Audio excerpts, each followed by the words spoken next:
Hola, buenos días, buenas tardes a todos, dependiendo desde dónde os unís. Yo normalmente soy de las que estoy en las buenas tardes porque estoy desde Madrid, pero hoy en particular estoy desde San Francisco y me estoy conectando desde ahí, con lo cual es buenos días para mí. Y simplemente os quería decir muy brevemente que estamos en el sitio adecuado para el webinar Cómo promover y construir fotovoltaica con almacenamiento en LATAM y que tenemos con nosotros hoy a dos expertos, a uno de ellos por lo menos ya lo conocéis, ya ha estado en muchos otros webinars y me gustaría que se presentase. Héctor, por favor, te presentas para aquellos que no te conozcan, que mucho seguro que sí. Muchas gracias, Belén, muchas gracias por la invitación. Soy Héctor Olea, presidente de Asolmex, es la Asociación Mexicana de Energía Solar en México, y también presidente y CEO de Gauss Energía. Muchas gracias, Héctor. Y también me gustaría presentaros a Alejandro Nito de AboWind. Alejandro, ¿te presentas, por favor? Buenos días para todos y soy Alejandro Nito, trabajo como ingeniero de proyectos para AboWind. Ya más de 3 años en la compañía, Argentina, Alemania, Colombia, desarrollando proyectos renovables, solares y eólicos en todas las etapas de desarrollo. Muchas gracias a los dos. Y bueno, veo que hay gente de Colombia, de México, de Chile, de Argentina, pero hay gente también desde Europa. He visto gente desde Netherlands, mucha gente desde Madrid, así que bienvenidos todos, hasta Estados Unidos aquí también. Bienvenidos todos y without further ado, Ana, por favor, si puedes dejar de compartir tu pantalla y dejamos... Héctor, ¿tú tienes pantalla o vas a hablar directamente? Si la compartes, por favor. Y quítate el... ¿Compartes tu pantalla? Ah, perfecto. Ahí está. Ok, adelante. Entonces, antes de que empiece Héctor, os voy a comentar. Va a hablar Héctor, después va a hablar Alejandro, ¿vale? Y después agarraremos las preguntas que tengáis. Mandadnos las preguntas a través de la caja de Q&A que está en la parte de abajo, ¿vale? Y las cogeremos de ahí. Y una cosita más, estamos grabando y vamos a tener los materiales disponibles, ¿vale? Y os lo mandaremos después del webinar. Adelante, Héctor. Gracias, Belén. Bueno, pues Gauss Energía, como decía, es una firma de desarrollo de proyectos ahora especializado en energía solar. Bien. Dentro de Gauss Energía, digamos, tenemos 3 grandes líneas de negocio, para un poco que entiendan de dónde venimos. Básicamente somos desarrolladores de proyectos solares de gran escala, pero también estamos integrados bajo las actividades de Project Management, o sea, nosotros desarrollamos y ejecutamos nuestros propios proyectos y estamos también en la línea de la administración de los proyectos una vez ya concluidos. Gauss se distingue porque desde 2012 iniciamos o detonamos la industria de gas de energía solar en México con el primer proyecto de gran escala que se inauguró en 2013, Aura Solar 1 de 42 megawatts, ¿no? Es el primer proyecto de gran escala que se desarrolla en México, está ubicado en La Paz, Baja California. Como decía, inicia operaciones en septiembre de 2013 y actualmente operamos y administramos este proyecto. También Aura Solar 2 es un proyecto de 61 megawatts que está ubicado en Honduras. Inició operaciones en julio de 2013 y también fungimos como Project Management y Asset Management del proyecto. Finalmente, Aura Solar 3, que es un proyecto de 31 megawatts y es donde me quisiera ahondar más. Es la primera central solar en México que cuenta ya con una solución de almacenamiento de gran escala, un almacenamiento a base de baterías de litio. Gauss fungió como desarrollador, como Project Management y actualmente operamos el proyecto. Estamos hablando de una energía anual de 65 gigawatts bajo un PPA con CFE de 20 años. Entró en operación en agosto de 2018 y también está ubicado en La Paz. Para aquellos que no conocen México, La Paz, que es, está ubicado en la Baja California Sur, aquí abajo en la península, digamos, la mitad de la península es el estado de Baja California Sur para abajo, y La Paz pues está ahí donde está ese solecito, ¿no?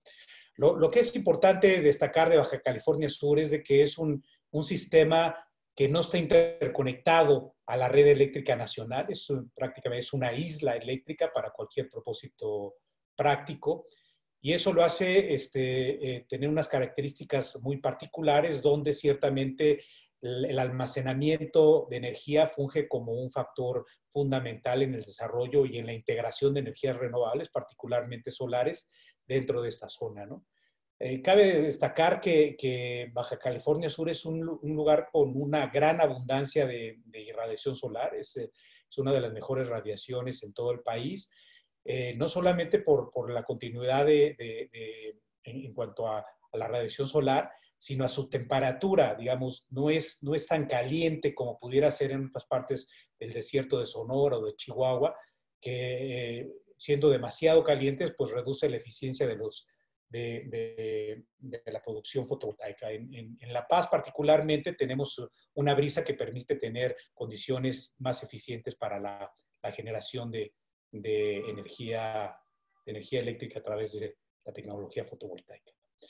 Este es Aura Solar 3. Si ven ahí al fondo de la foto se ve, más o menos se ve una parte de Aura Solar 1, lo que significa que estos dos proyectos son prácticamente vecinos, ¿no? Uno está casi al lado del otro, lo divide unos 100 metros, básicamente 1000 metros más bien, un kilómetro lo divide una central de la otra, ¿no? Este es el parque solar, decía que tiene 31 megawatts de capacidad, con estructuras fijas, policristalino. Es el primer parque, también vale la pena mencionar, el primer parque en México con 100% de inversores strings, ¿no? Aura Solar 1 tiene una parte de inversores string, pero este es el primer proyecto que todos los inversores son inversores string, a diferencia de otros proyectos que son más bien inversores centrales, ¿no?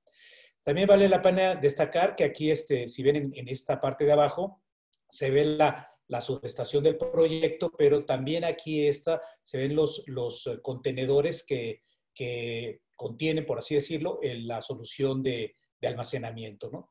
Son tres contenedores donde están albergadas son contenedores de 42 pies. Son 3 contenedores que están, aquí está mejor, 3 contenedores que contienen la acción de baterías, y los otros 6 contenedores pues son toda la parte auxiliar de inversores, transformadores, etcétera, ¿no? Y la forma de distinguir a los contenedores que contienen las baterías, pues es de que ven ahí, tienen en el techo una solución de aire acondicionado muy potente, ¿no? Muy potente, y además gran consumidora de electricidad, ¿no? Esa es una cosa que hay que tener en cuenta, y que nosotros no entendíamos bien cuál es la cantidad de energía que va a consumir esta solución de aire acondicionado para mantener las baterías en condiciones de operación, ¿no? Entonces, digamos, pues eso es lo que hay que ver en el parque, en la materia de almacenamiento. No es muy espectacular, digamos, comparado con la parte solar. Son una serie de contenedores ahí puestos en serie. La solución de baterías de este proyecto es de 10 megawatts con 5.5 megawatts hora de energía y 30 minutos de almacenamiento, ¿no? El BESS está diseñado en este caso principalmente para hacer frente a las bajas repentinas de potencia solar, digamos, del campo solar, ocasionadas por nublados, ¿no? O sea, de repente pasan nublados y el sistema pierde, pues, a veces puede perder 15, 20 megawatts en un muy corto periodo de tiempo, ¿no? Lo cual ocasiona, siendo que es un sistema que no está interconectado a la red nacional, pues ocasiona disturbios importantes de frecuencia y de voltaje a la red pequeña que tenemos ahí de Baja California, ¿no? Los proyectos solares, principalmente Aura 1 y, bueno, los únicos que hay, Aura 1 y Aura 3, son 55 megawatts ya en AC, y eso representa más o menos el 20% de la potencia total de todo el sistema, ¿no? Dependiendo si es verano o invierno, pero más o menos estamos entre 20 y 15% de la potencia. Quiere decir que si entra un nublado fuerte, pues se está cayendo un 20% de potencia en un momento dado, ¿no? Entonces, sí causamos disturbios ocasionados por estos nublados que tienen consecuencias importantes sobre la estabilidad y la seguridad del sistema, ¿no? Eso hay que reconocerlo. Y ahora 3, con este sistema, lo que ha hecho es mitigar esas caídas de potencia ocasionadas por los nublados, ¿no? Y eso permite también que la solución provea servicios de regulación de frecuencia, de regulación secundaria, principalmente de frecuencia de voltaje, lo cual también abona a la estabilidad del sistema, ¿no? Es una solución muy, muy bien recibida por el operador del sistema, en este caso se llama CENACE en México, y digamos, pues ha funcionado muy bien desde que entró en operación la planta, ¿no? Para concluir, yo pondría, digamos, tres focos, concentraría en 3 grandes conceptos: la integración de un proyecto solar y el de almacenamiento, ¿no? Que para mí en México es, digamos, la solución. Veo poco probable que haya proyectos en el corto, mediano plazo exclusivamente de almacenamiento. En fin, es algo que puede suceder, pero digamos, actualmente las autoridades están más concentradas en cómo poder integrar la energía renovable, particularmente solar, a través del uso de soluciones de almacenamiento a través de baterías, ¿no? Pero digamos, hay 3 factores alrededor de esta integración, ¿no? En primer lugar es la integración solar-almacenamiento, la integración técnica. Y aquí esta integración, desarrollo de este proyecto no es muy complicado, ¿no? Que hablen, en realidad son 2 proyectos, la parte solar y la parte de almacenamiento son 2 proyectos distintos que tienen que interactuar de una forma armónica, ¿no? Son 2 proyectos que a final de cuentas es uno, y ese riesgo de integración, challenging de integración es bastante complicado, ¿no? Digamos que la parte solar es el elemento pasivo, ¿no? Y el elemento y la parte de almacenamiento es un elemento bastante activo, ¿no? En todo momento se está activando la solución de almacenamiento, están vivas todo momento, ¿no? No quiere decir como en un celular, digamos, que cargamos la pila y ya no sabemos nada hasta la noche que lo volvemos a cargar, ¿no? En este tipo de soluciones, en todo momento se está cargando y descargando, la solución está completamente activa, digamos, 24/7, ¿no? Entonces, el primer reto es esta integración técnica, que no es obvia y se requiere de una expertise importante, no solamente en la parte solar, sino sobre todo en la parte propiamente de la solución de baterías y en la integración a través de los PPCs o del PPC que es el cerebro que está integrando estos 2 activos, ¿no? En segundo lugar está la integración con la red, ¿no? Y ahí cómo juega el código de red y las obligaciones que presenta un proyecto solar que requiere almacenamiento por tener características o retos de integración a la red muy particulares, ¿no? Y ahí la integración o la forma de trabajar, negociar, incluso las autorizaciones alrededor de esta integración con el operador del sistema, como decía, en el caso de México, CENACE, es particularmente complicada, ¿no? Desde el modelaje de la integración dentro de los sistemas de transmisión del CENACE es muy complicada, la parte de planeación y todo el proceso ya de interconexión, puesta en marcha y operación, son procesos bastante complicados que debemos de tener muy buen entendimiento y sobre todo que no hay experiencia, ¿no? Decía que México es la primera solución y pues todavía estamos aprendiendo. CENACE es algo que ya no está nuevo para ellos, pero no es algo que sea del día a día, ¿no? Entonces ahí hay un reto también de trabajo con el operador del sistema y de integración a la red nacional o a la red esta local, que es el caso de Aura 3, ¿no? Y por último, ya para terminar, pues está toda la parte de viabilidad económica y la integración económica de un proyecto de almacenamiento no es trivial.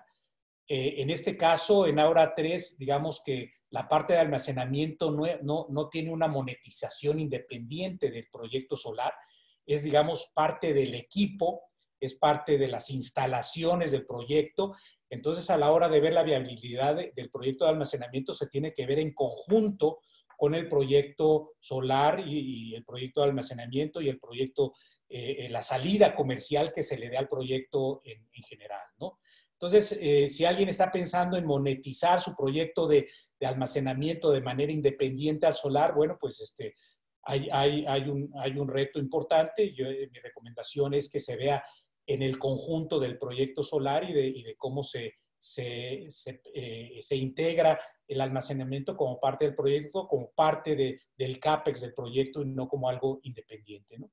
No dudo que en el futuro podamos monetizar proyectos de almacenamiento de manera independiente, pero digamos, al menos en el caso de México es algo que nos tomará bastante años por delante, ¿no? Entonces, tener en cuenta muy bien toda la viabilidad económica de un proyecto, pensando que el almacenamiento es parte del CAPEX del proyecto y no un elemento exógeno.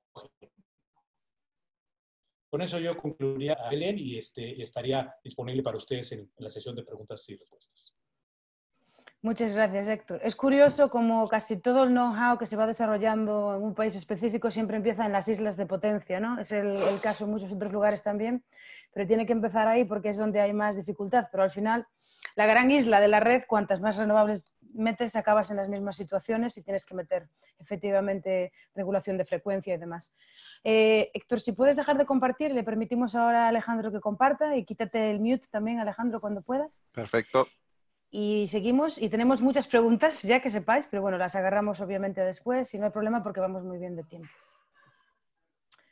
Y bueno, como os comentaba, si podéis utilizar por favor la caja de Q&A y ahí agarraremos las preguntas. Venga, adelante Alejandro, que vemos perfectamente tu presentación. Perfecto, bueno, para dar inicio comenzaremos con lo que son 3 casos que vamos a estar presentando. De acuerdo a lo que hemos conversado, son el primero, lo que son sistemas desvinculados de la red y redes aisladas, de lo que venía anteriormente la parte de off-grid y isolated grid del inglés, luego sistemas vinculados. Y el tercer caso, que es la optimización de la integración de las renovables, que también es algo que va a estar a futuro dentro de todas las redes.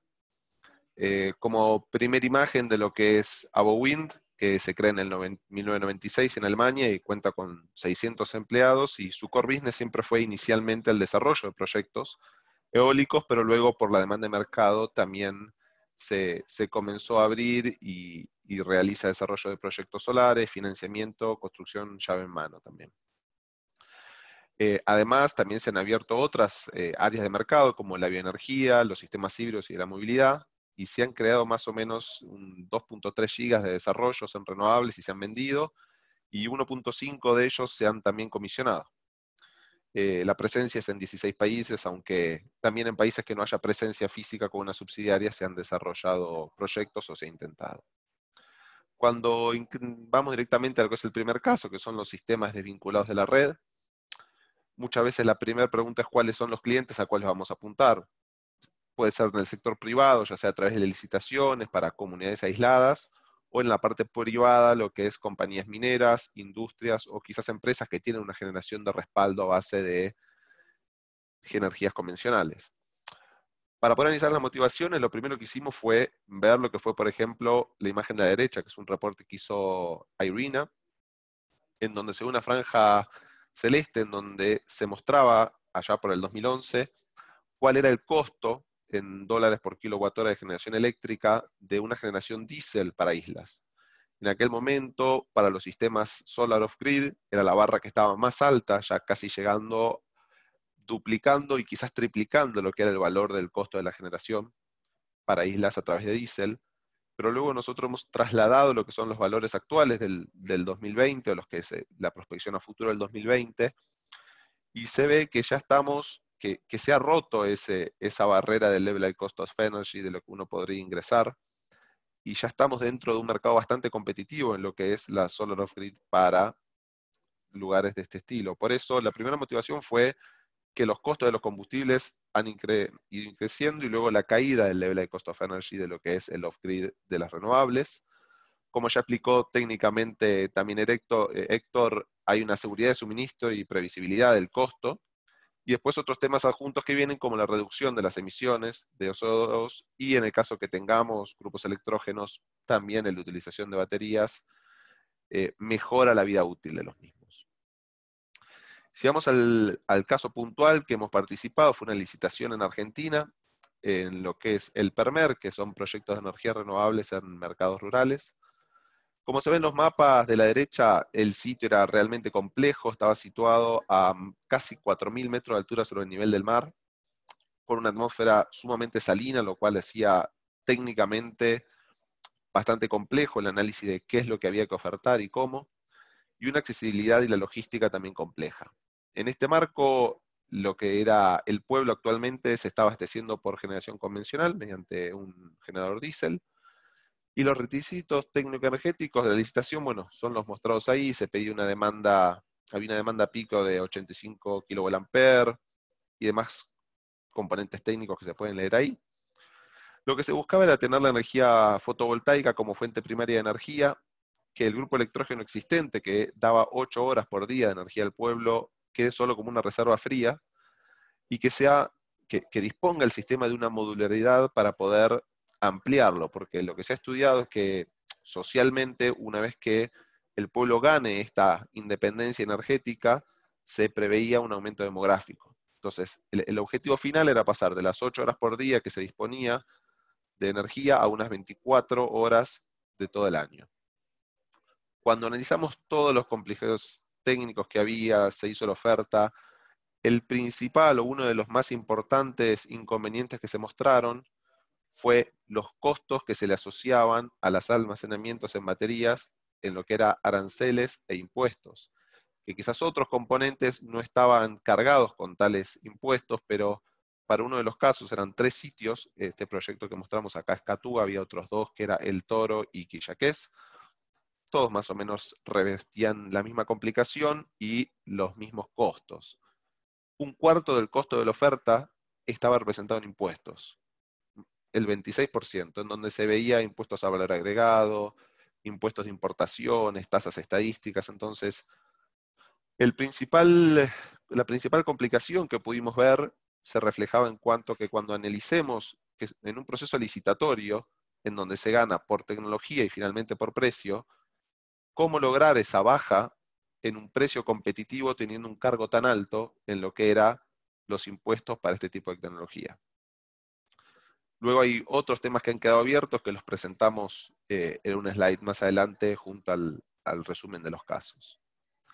En lo que es el segundo caso, que son sistemas vinculados a la red, lo intentamos plantear considerando 3 matrices energéticas distintas. Primero, una de Colombia en 2017, en donde participa un 78% de la generación es hidráulica. Luego la Argentina en el 2018, que había un 59% de gas, 28% hidráulica, y gracias a unas políticas que se habían tomado desde el 2016 hasta el 20, se había llegado hasta un 2 o un 3% de renovables.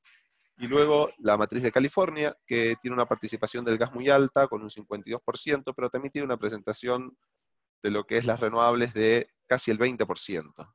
Entonces la pregunta era, ¿dónde entra el almacenamiento en este tipo de sistemas y cómo integrarlo? Si analizamos las matrices, como dijimos anteriormente, la de Colombia tiene una gran influencia en la parte hídrica, lo que quiere decir que va a tener una estacionalidad y se va a ver afectada por los fenómenos naturales que puede haber. Y luego la matriz de California tiene la gran penetración de las renovables en cuanto a la variabilidad. La Argentina, si bien tiene una componente de gas natural muy alta y una componente de hidráulica, no es tan representativa comparada con la de gas natural. Por eso continuamos manteniendo lo que es la matriz de Colombia y la matriz de California para el análisis.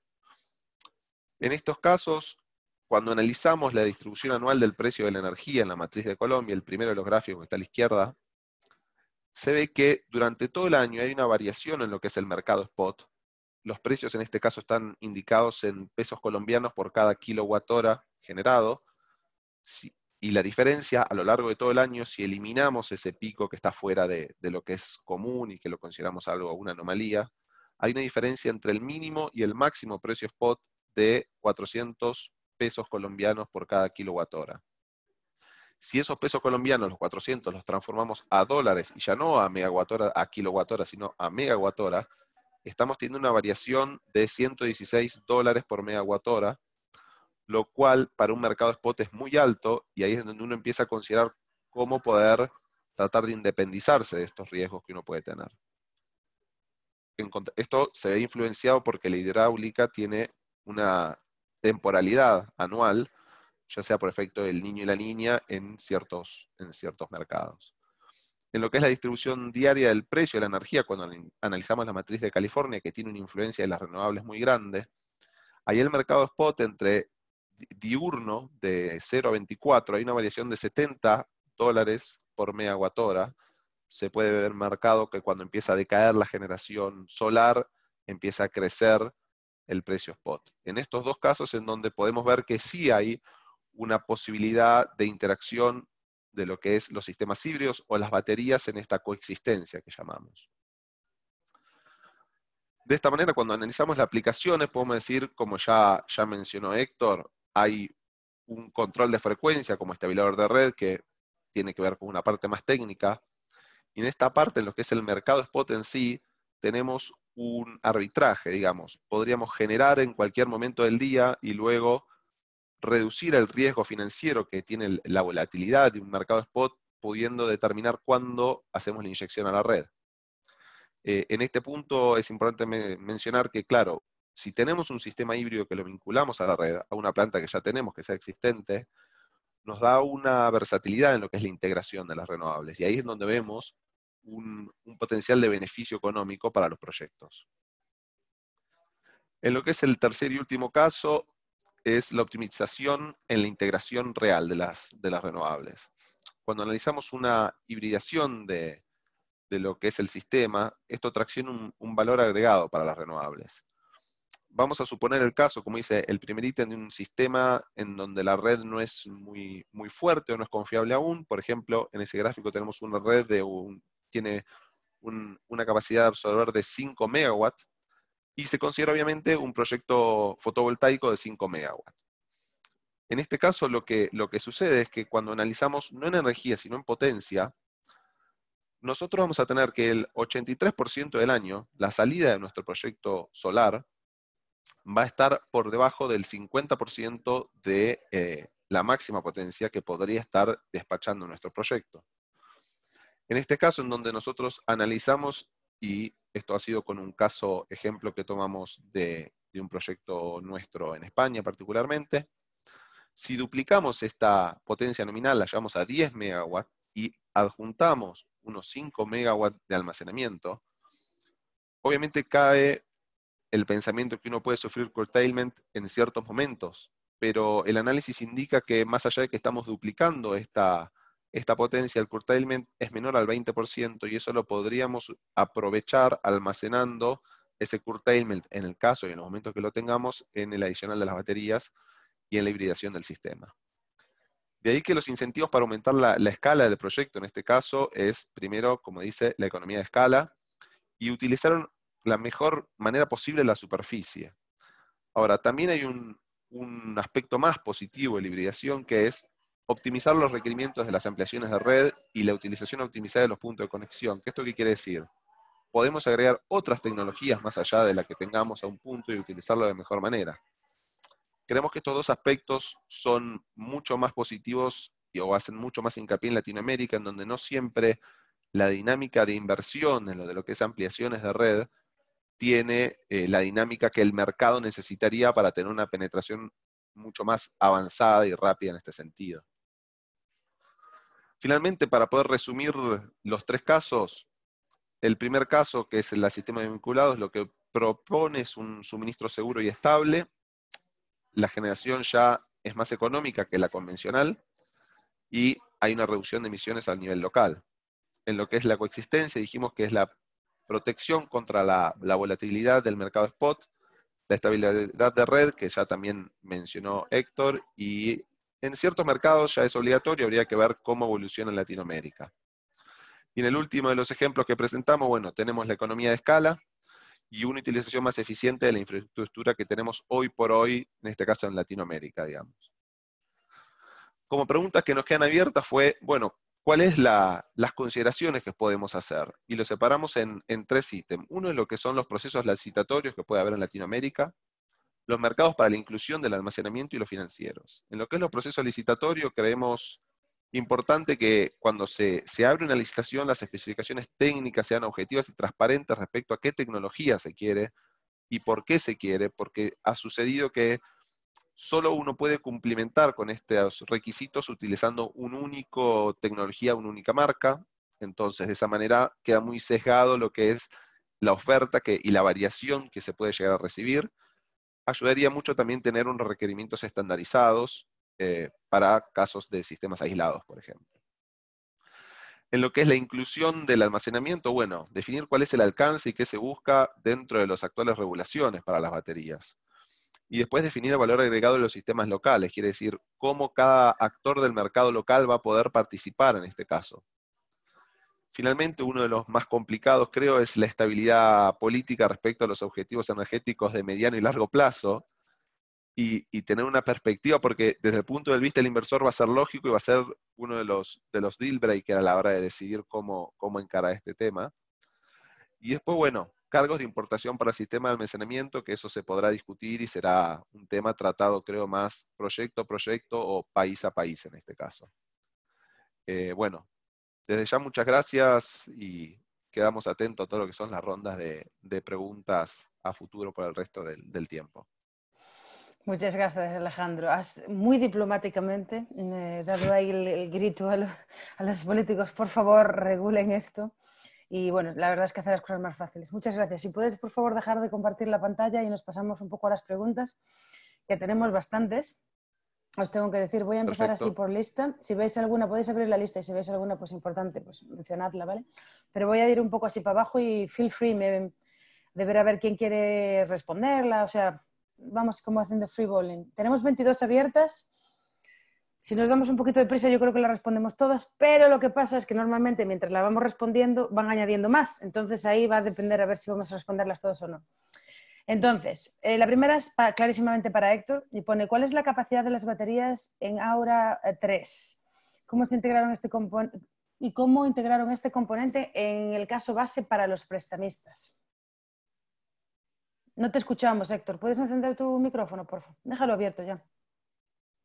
Como dije en la presentación, la capacidad es de 10 megawatts. La energía que puede producir es de 5.5 megawatts hora y la capacidad de almacenamiento es por 30 minutos. Y la forma que integramos esto es simplemente dentro de nuestro modelo, como decía, dentro del modelo financiero, como parte del CAPEX total del proyecto, ¿no? Afortunadamente, las condiciones en Baja Sur son favorables para o permiten tener espacio para integrar un CAPEX ligeramente superior que implicaría no tener baterías, ¿no? El hecho es de que si queremos participar en ese mercado es necesario hacerlo con baterías, ¿no? Ese es, digamos, un requisito regulatorio a través del código de red. En otro, aquí varias veces preguntan qué tipo de tecnología es. Creo que están preguntando nombre del manufacturer, básicamente. Bueno, son baterías de litio, ¿no? Son baterías de litio con sistemas de inversores, transformadores. Como decía, allá hay tres contenedores donde contienen las baterías de litio. En este caso son baterías suministradas por LG.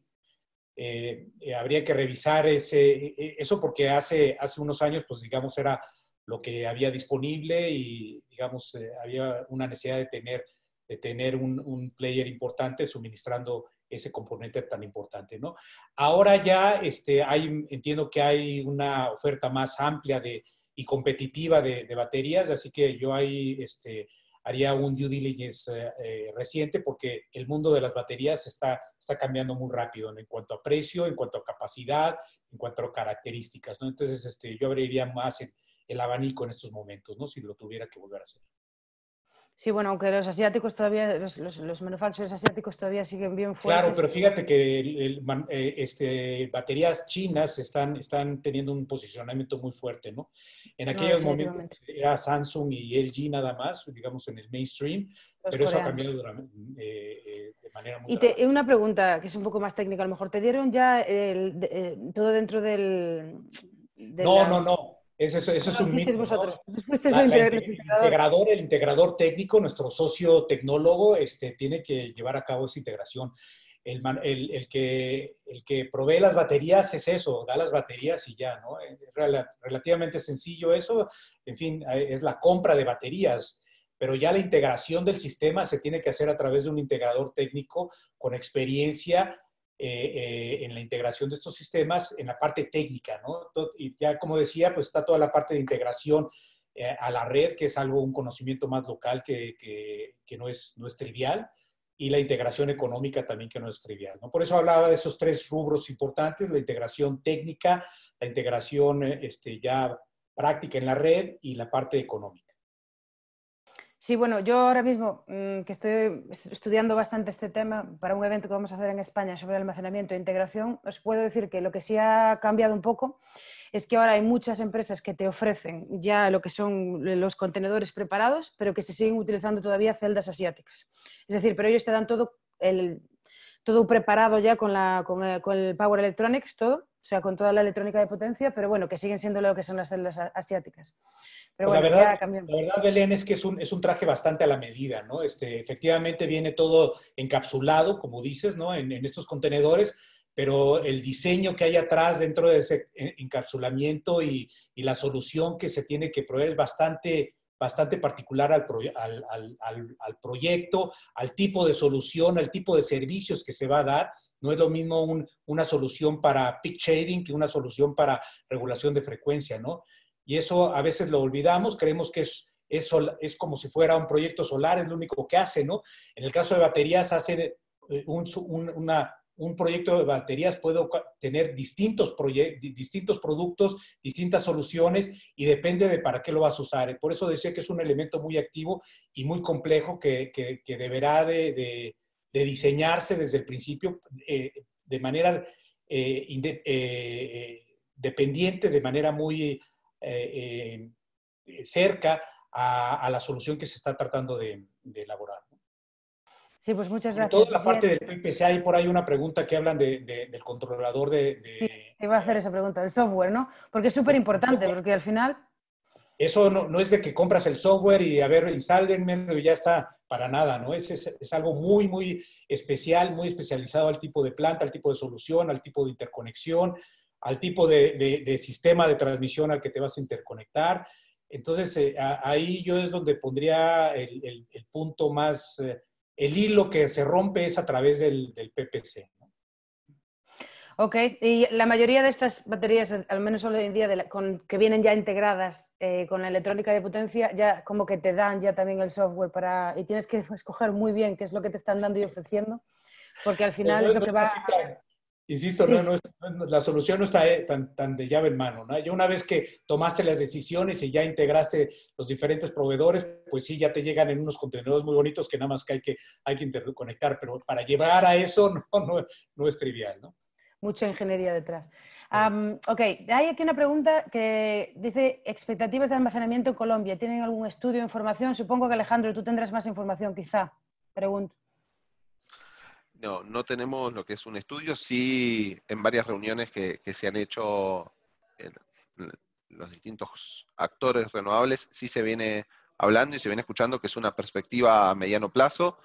No hay información, por lo menos en lo que es capacidades esperadas ni demás, pero sí que se viene escuchando bastante seguido que en un corto o mediano plazo sería una posibilidad. No sé si lo articularán mediante una licitación o de qué manera, pero es algo que se viene escuchando.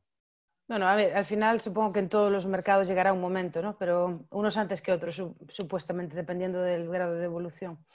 pero gracias por decirnos esto. Ok, tiempo de respaldo, se siguen refiriendo a Aura 3.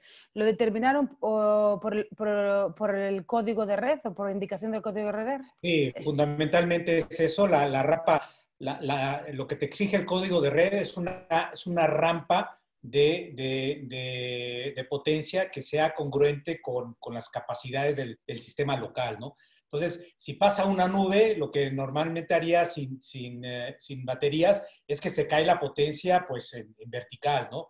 Todo lo que te pide SENACE es de que tengas una rampa de bajada que le permita a ellos ir regulando la frecuencia y el voltaje, ir echando a andar nuevas plantas, generalmente de turbogases a base de diésel en este caso, y hay todo un protocolo de rampa, digamos, ¿no? Y no solamente de bajada, también hay una rampa de subida. Entonces, a veces se nos olvida la segunda parte, ¿no? Que eso tiene que estar considerado dentro de la solución, digamos. Sí vale la pena destacar que esta es una solución particular para este sistema, que a lo mejor no es replicable o no es necesaria en otro tipo de sistemas de transmisión, ¿no? Pero digamos, yo veo que en el corto plazo el almacenamiento como un proveedor de servicios conexos es, digamos, lo que al menos en México está haciendo o va a ser más demandado. Los servicios conexos en México son carísimos, son escasos. CFE los tiene que dar a un costo significativo y creo que ese es el mercado que se va a abrir en una primera instancia, ¿no? He visto ahí algunas preguntas sobre load shifting y posibilidades de tener dirigida la energía acumulada en horas en la noche, por ejemplo, y eso no es rentable actualmente, ¿no? Nosotros hemos hecho esos estudios para ver qué tanto podemos cambiar o mover energía de cuando se capta a cuando no hay energía y arbitrar con el precio, y eso no ha sido rentable, al menos en México, y no lo veo que vaya a ser rentable en el corto plazo. Bueno, es que tampoco hay regulación, ¿no? O sea, o sí se podría, y Sí, tú sí a se tu propio podría, y riesgo. nosotros lo hacemos. Hemos hecho bastante, ahí en Aura 3 hemos tratado de arbitrar ahí cuando a las 7, 8 de la noche, ¿no? Que se va el precio marginal al cielo y tratar. Podemos hacer media hora de eso, una hora, y la verdad estamos ganando $500. Y lo que hemos decidido es más bien guardarnos el ciclo, porque los ciclos sí son, están dados, ¿no? Son como los años, ¿no? No hay más años de vida, ¿no? Es como los ciclos de vida, en este caso son 10,000 ciclos, y preferimos ahorrarnos ese ciclo y no gastarnos la batería ganando $500,000 tratando de arbitrar con el precio. Qué filósofo eres, Héctor. Los ciclos de la batería son como los años. Esta me la quedo. De hecho, te estaba aquí preguntando cuántos ciclos de carga-descarga. Aquí lo tienes 10,000, pero vamos, que habla con cada una de las baterías son completamente diferentes, depende para qué las uses. A veces si los depletas o vas a la mitad o vas al 40%, funciona de manera diferente. Tienes que hacer muchos números, así como para llegar a fin de mes, pues lo mismo con los ciclos. O sea que Y no la es una verdad es como decía en la presentación Belén, la batería siempre se está cargando, descargando y cargando, descargando. Es un poquitos, ¿no? movimiento continuo, ¿no? No es de que se para y ya se llenó y no pasa nada hasta la noche, ¿no? No es cierto, ¿no? Ese es un poco los misconceptions que a veces tenemos. Pero también, o sea, con los móviles, yo sé que se dice, lo cargas por la noche y después lo cargas la siguiente noche, pero ahí ha habido una descarga. La mayoría de los fabricantes a día de hoy te dicen que lo cargues constantemente, que no lo dejes bajar de un 40%, que lo vuelvas a top up durante el día. Entonces, porque es mejor para la batería. Entonces, bueno, supongo que será una cosa parecida, pero en tamaño industrial esto. Así es, pero además por cuestiones de seguridad, el fabricante te exige que no puede bajar por abajo del 20, del 10% la descarga, ¿no? Y tampoco se puede subir al 100%. Entonces, ahí hay límites de operatividad que están controlados por la realidad, ¿no? Y también por las especificaciones técnicas del fabricante. Bueno, aquí te preguntan también, esto para los dos, del software PSSE, para las simulaciones y elementos de control. ¿Qué software utilizáis para simular por adelantado y para...? Por eso sí que es algo que no queda muy claro a día de hoy, cuál es el mejor o que se use mejor.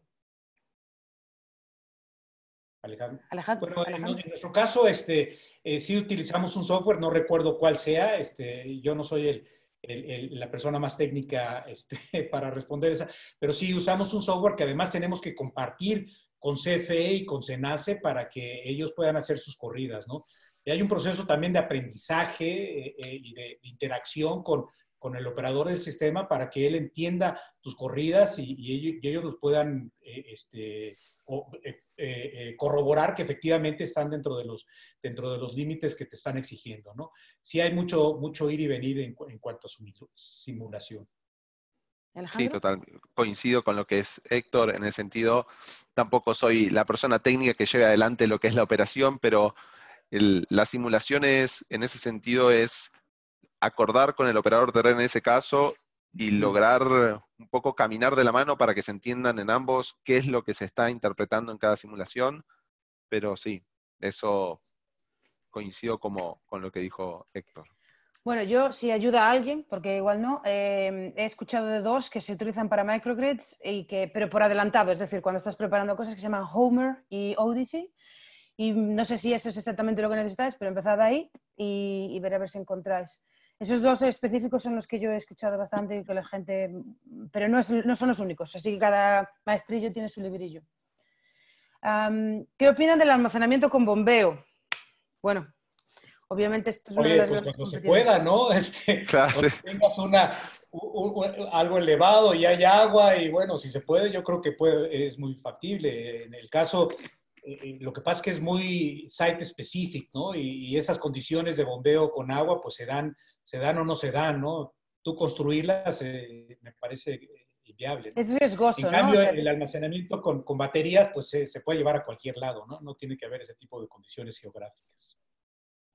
es que además, bueno, es otra cosa. O sea, realmente, entonces tienes que pensar, eso, los bombeos tú como desarrollador solar los haces tú al lado de tu planta, no necesariamente, es más un tema de red ahí. Exacto. Es un poco así como lo veo yo, pero bueno, sí que es verdad que es una tecnología muy bien conocida, fácilmente financiable y bastante más barata, así que bueno, pues blanco y en botella, como se diría. Ok. ¿Cuál es el porcentaje de incidencia del costo de las baterías en el costo total del proyecto? Aquí te estoy haciendo una pregunta interesante. Sí, ¿Y qué sí. marcas de baterías hay? Bueno, ya dijimos algunas, no te preocupes por las marcas, pero sí que es verdad el porcentaje. Bueno, y lo que pasa es que también depende qué solución, ¿no? En este caso estamos hablando de un proyecto solar de 32 megas en pico, con una solución de almacenamiento de 10 y solamente para regulación de frecuencia y administración de rampa, digamos. Si alguien más quiere hacer arbitraje de precios, si quiere vender servicios conexos a la red, en fin, es muy variable, ¿no?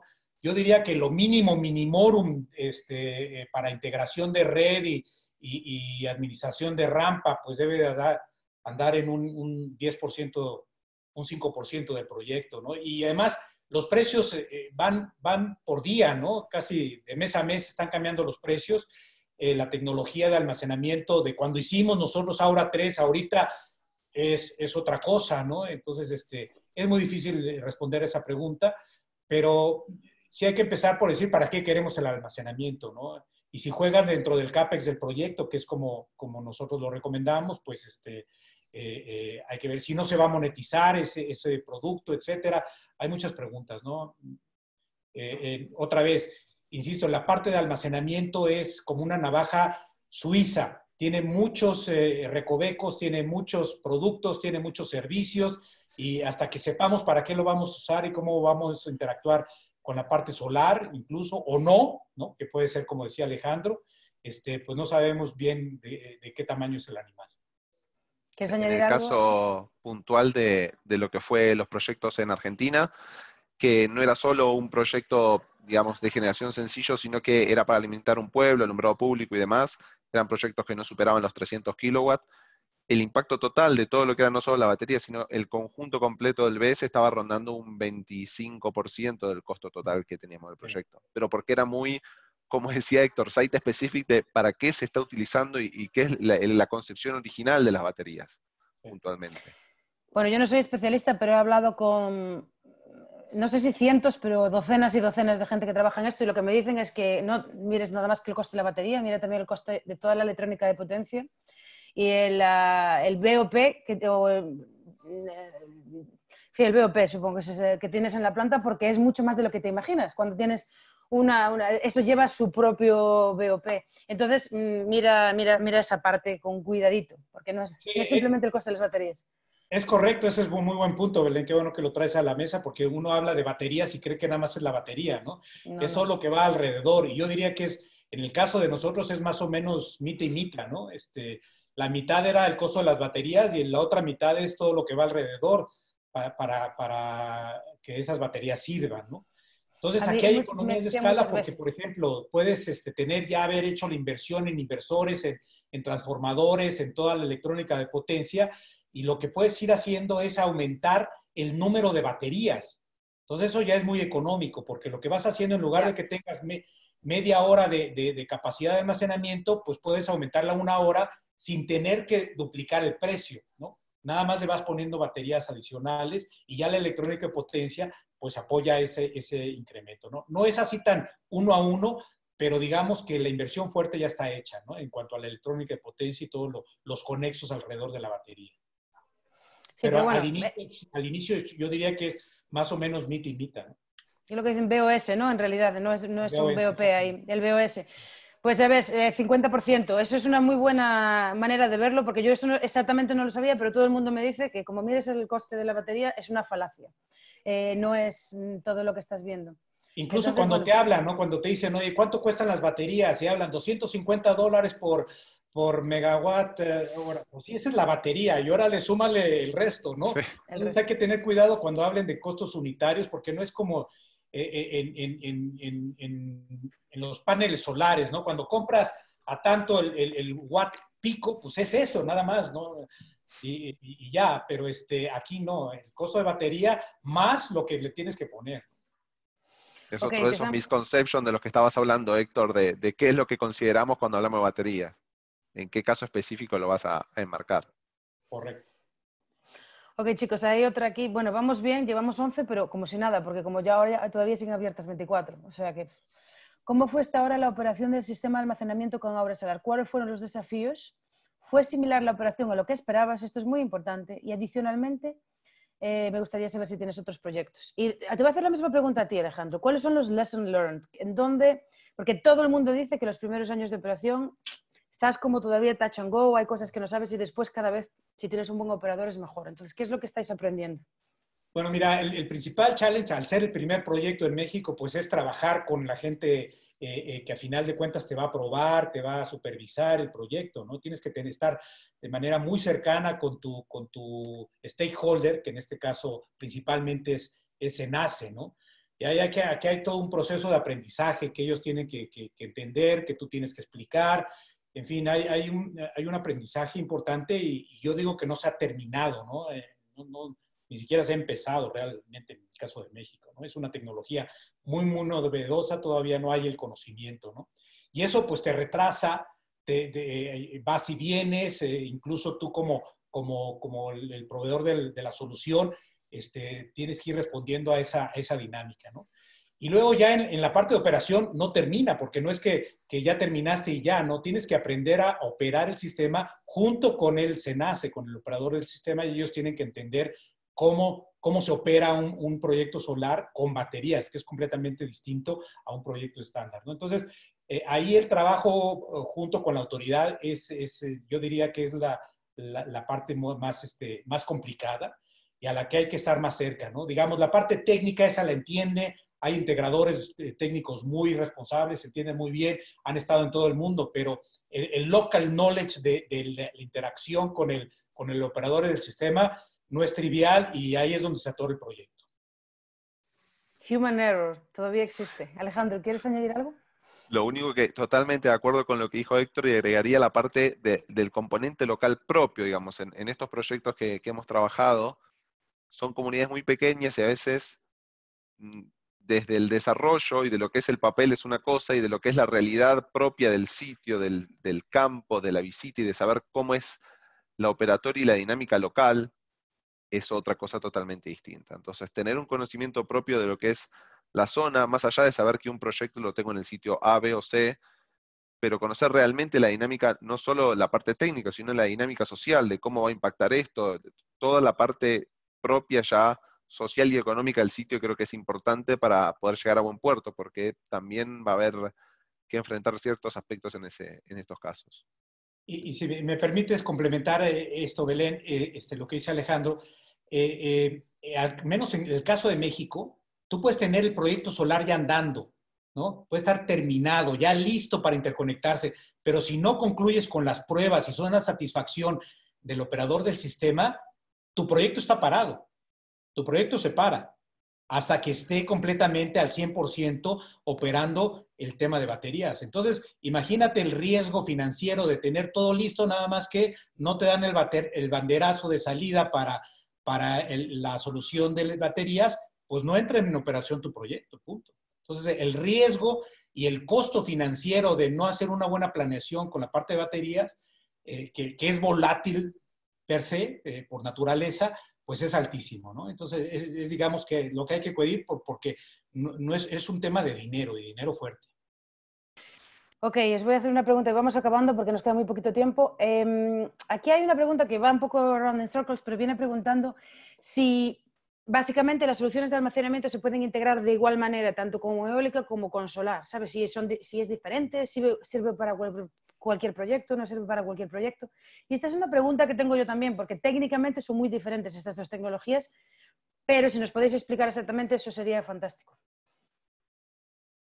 Héctor, ¿querés bueno, comenzar vos? yo creo que tú eres el Alejandro, experto. tú eres el experto, ¿no? Lo que yo diría es que, dando nuevamente, coincidiendo con Héctor, dependerá mucho de cuál es el objeto final del almacenamiento propio, primero. Entonces, de esa manera habrá que analizar punto a punto para qué proyecto. Si es posible, si hay casos ejemplares de éxito en varios países del mundo en donde se ha integrado el almacenamiento a proyectos eólicos y muy bien también a proyectos solares. O sea, es factible, es económicamente rentable para el sector privado, es para el sector público, es técnicamente sólido para los operadores de red, pero hay que analizar caso a caso en qué momento se quiere participar y para qué.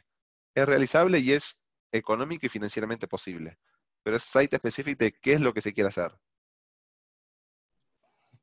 O sea, que no hay en realidad ninguna respuesta straightforward, estándar de puedes agarrar y ponerlo aquí. Tienes que estudiar siempre. Solamente para darte un ejemplo, ¿no? En sistemas eólicos sí tienes mucha inercia derivada Mecánica. de la tecnología.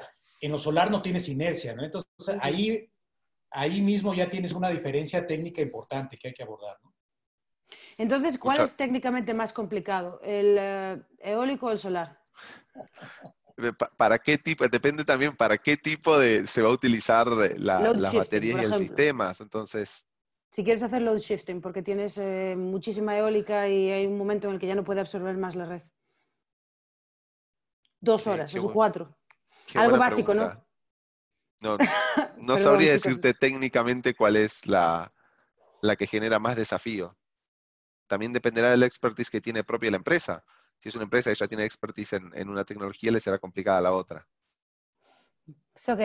Vamos a adivinarlos. Tiene que haber alguien por ahí que haya trabajado en los dos y vea cuál es la diferencia, ¿no? En esas dos tecnologías, que sí que la debe haber. Algunas últimas palabras, chicos, que nos tenemos que ir. Y muchas gracias por vuestro tiempo. Pero bueno, algo así que queráis. Nos quedaron un montón de preguntas abiertas, pero es que no tenemos tiempo. Sí, bueno, yo nada más a los que estén pensando en soluciones de almacenamiento, si creen que es algo complejo, que es algo que está iniciando la tecnología, a la hora de implementar el proyecto es doblemente complejo. Entonces, sí tienen que tener un safety net ahí claro para ver cómo abordar las inclemencias del desarrollo del proyecto conforme se van dando, ¿no? Sí es algo complejo, es algo que hay que entender muy bien y sobre todo en la parte de local, yo creo que esa no la tenemos muy bien abordada actualmente en México. Y agregar a lo que dijo Héctor y reforzar lo que él dijo, tratar de una etapa temprana, entrar en conversaciones con el operador de red para poder resolverlo juntos y llegar a buen puerto, porque que paren un proyecto solo porque hubo un malentendido en la lectura de un estudio es una pena enorme. No, sí, una pena enormísima. Vamos, no me puedo ni imaginar lo que te cuestan los delays. Así que, chicos, por favor, entren con cabeza en esto, miren bien los números y háganlo muchas veces. Muchas gracias, Héctor. Muchas gracias, Alejandro. y nos vemos en la próxima, chicos. Muchas gracias por asistir. Venga, hasta la próxima. Muchas Muchas gracias. gracias. Hasta luego. Chao.